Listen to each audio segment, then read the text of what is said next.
Hoggaa maniyyi firraa baasuun kun siyaasa. Fuudhaa heerumaatu karaa rabbiiti. Maniyyi firraa baasuun kun siyaasa. Siyaasaa tana balaa isiin qabdummaan sii lakkaawa amma. Akkam godhe odoon geenye dulloomuu akkasuma humniti qaamaa kun faca'uu lafeen diigamuu humniti qaamaatii fi lafeen waladda. Lafeen irra jabduu isiiti warra atibbaa biratti. Lafeen laafuu hidhaan qaamaa hiikkatu odoon geenye dulloomuu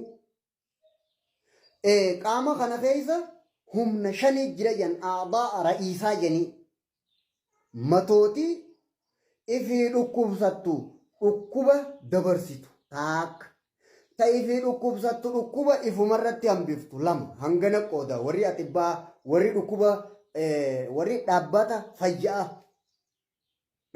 fayyaa isaan biratti seera qorannoo humna qaamaa dhukkubni bakka lama qoodama meeshaa ifii dhukkubsatuudha waan birootillee dhukkubsachiiftu shan janiin isiitan saayinsiin 6 jettiin kitaabni atibbaa islaama 5 ja'an hayyee isa kanarraa onnee qochumaa nyaataa halee sammuu akkasuma الكبد المعدة الكلى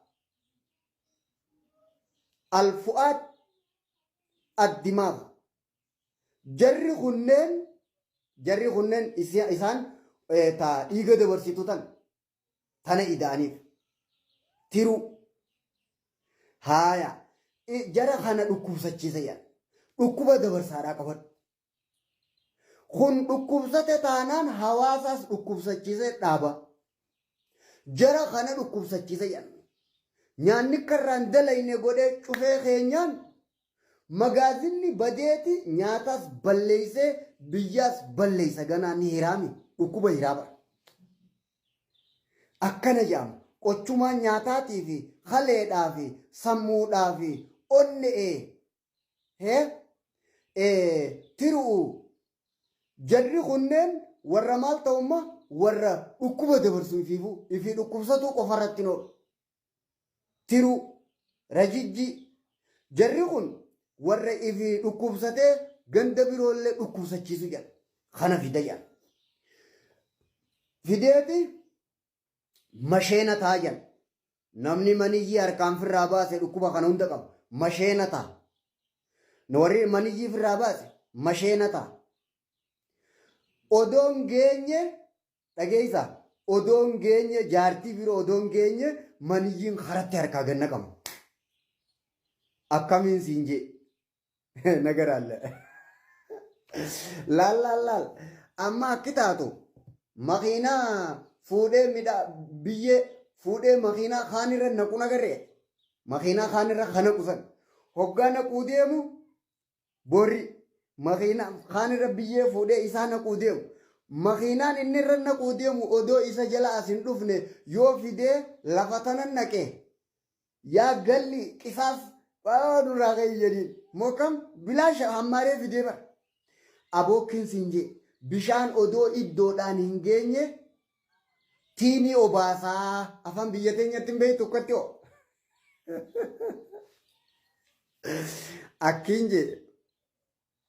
Namni maniyyii harkaan baasu meeshaan badee haraan baddee hadhiiraa ta'e hadhalaa ta'e badee odoo wal qunnamtii bira hin geenye hara gannaqaa odoo hojii raawwanne odoo fedhinnaan guunne yaa qisaas yaa galii nyaataa hainurraa asii janiin gaa kanamma bargana yaa subhaanallah way ajaa'iba goote wallaahi amma bara amma siyaasa haasawutti hin jiru ملان هاسو تنجر خطاب رسائل إلى الشباب محمود المصري كتبه خطاب خناقب مالي فكنو قد ربين نمني قن سياسة ربي باسي خديعة لا siyaasaa rabbi baasuu keessa jira.